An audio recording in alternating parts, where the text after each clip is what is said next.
Salut, c'est Denis, bienvenue dans mon jardin. J'étais en train d'observer qu'on appelle une mouche soldat, qui est toujours très sympathique à regarder.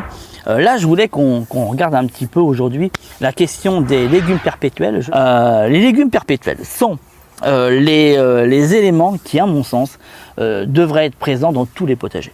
La raison elle est très simple, c'est que les légumes perpétuels, tu les sèmes ou tu les plantes une fois et c'est fini. Tu n'as plus besoin de le faire puisque, c'est dans le mot, ils sont perpétuels.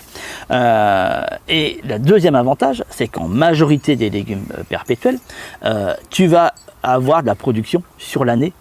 Et souvent même, pendant l'hiver, il y en a qui vont pouvoir rester malgré le gel et que tu vas pouvoir en plus prélever et consommer. Là, je vais te faire un tour du jardin avec l'ensemble des légumes perpétuels que j'ai mis, que j'ai installés à différents endroits, qui me permet aujourd'hui d'avoir pas mal de choses. Alors, il y a des choses que j'ai installées dernièrement, qui fait que faut que ça puisse se mettre en place et puis que je fasse des doublons et des doublons et des doublons pour les multiplier. Il y en a d'autres qui sont déjà dans la multiplication et dans une mise en place, mais l'intérêt il est là. C'est assez facile aujourd'hui de retrouver. Beaucoup de jardineries en proposent.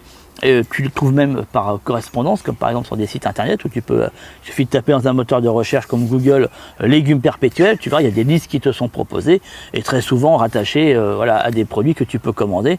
Alors des fois c'est des plants, il n'y a plus qu'à les mettre en terre, parfois c'est des sachets de graines à semer, bien sûr il y a des périodes pour les semis, il y en a aussi pour les plantations. Mais voilà, donc là tu vois, tu en as un exemple très simple qui est quelque part, là c'est plutôt un vivace qu'un perpétuel, mais il peut être considéré comme tel. Là j'ai de la consoude, excuse-moi. J'ai du millepertuis, tu vois, qui est ici, voilà. Après j'ai d'autres choses, j'ai de l'ail éléphant, j'ai de l'oignon aussi perpétuel, j'ai du poireau perpétuel, j'ai des épinards perpétuels, j'ai du chou maritime qui est aussi considéré comme un chou perpétuel. Qu'est-ce que j'ai encore?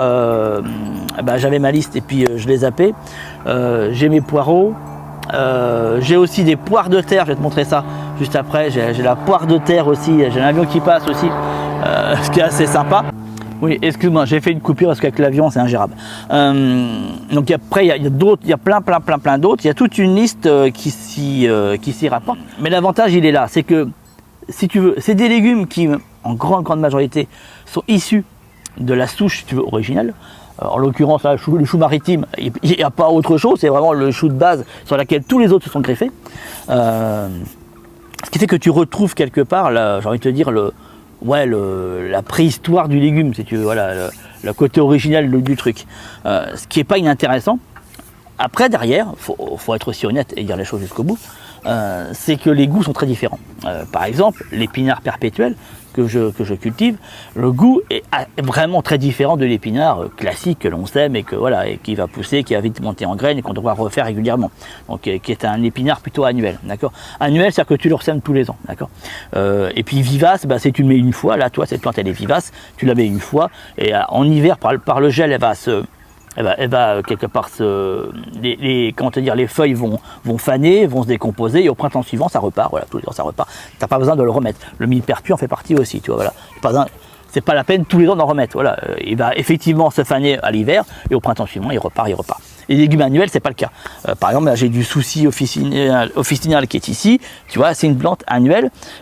Si je ne remets pas des graines ou si ça ne se ressème pas, même si je suis sur des semis spontanés pour cette variété-là, il n'y en aura plus, c'est fini. Voilà. Si je ne fais pas en sorte de les semer, c'est fini. La lavande que tu vois peut-être pas, qui est juste là-bas, elle est vivace. Tu vois un petit peu la différence. Annuelle, il faut le remettre tous les ans. Et là, avec les perpétuels, on est dans le même principe que pour les vivaces, avec des légumes qui sont généralement annuels. Là, pour le chou, on a chez chou annuel, mais souvent, c'est biannuel le chou. Mais l'épinard, clairement, voilà, si tu le ressèmes pas tout le temps, à un moment donné, tu n'en as plus du tout. Là, c'est pas le cas. Il va repartir régulièrement, il n'y a pas besoin, il va monter en graines. Là, c'était le cas, ça j'ai coupé les tiges, puis là, il repart, tu vois, c'est normal. Et il va faire ses machins, il remontera en graines aussi, puis voilà, et c'est quelque part, c'est entre guillemets indéfini. Et c'est le grand avantage de l'histoire par rapport à ça. Donc là, pour l'épinard perpétuel, ça a plutôt un goût d'oseille qu'un goût d'épinard. Sur le chou maritime, en toute logique, le chou de base, vu qu'il est, tu as compris, au niveau marin, il a quand même un bon petit goût de sel. Tu peux éventuellement mettre un peu une solution saline au pied, ce qui permet, en faisant très attention, hein, on n'est pas sur la salicorne, hein, pour reprendre un petit peu ce côté piquant du chou, qu'a justement le chou maritime. Mais pareil, on est sur une feuille assez coriace. L'oignon perpétuel, tu vois, par exemple, ça donne des tout petits oignons qui poussent en corolle autour de, au sommet. Alors là, on est carrément inversé. C'est l'oignon biannuel que l'on va avoir, comme ceux que j'ai à côté de moi. La bulbe, il est sous la terre. Là, c'est le contraire. Les bulbes, ils vont être à l'air. Tu vois, c'est des choses comme ça, quoi. C'est des petites différences. Et c'est vrai que c'est assez marrant à voir. Mais je te dis, le grand avantage, c'est que ça te donne des légumes en permanence, qui peuvent être en profusion si tu as fait en sorte que d'en mettre beaucoup, d'accord, et sur lesquels tu n'as plus rien à faire. Là, tu n'es plus dans le principe semer, repiquer ou planter et récolter. Là, tu n'es plus que dans la partie je récolte exclusivement.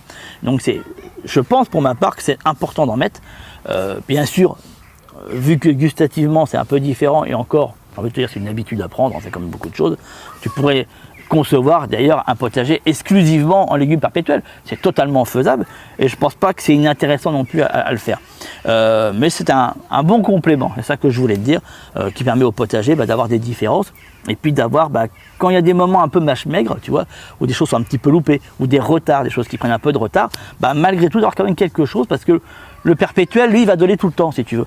Donc, voilà, ça va y avoir quelque chose sans être un peu en panique de se dire, zut, cette année, par exemple, les carottes n'ont pas très bien marché, ou les laitues ont l'air de se faire bouffer par les limaces, et puis je vais peut-être pas avoir grand-chose. Tu as toujours quelque chose qui est présent, même si effectivement, c'est peut-être pas le légume le plus préféré ou le favori des enfants, mais au moins, tu as quelque chose.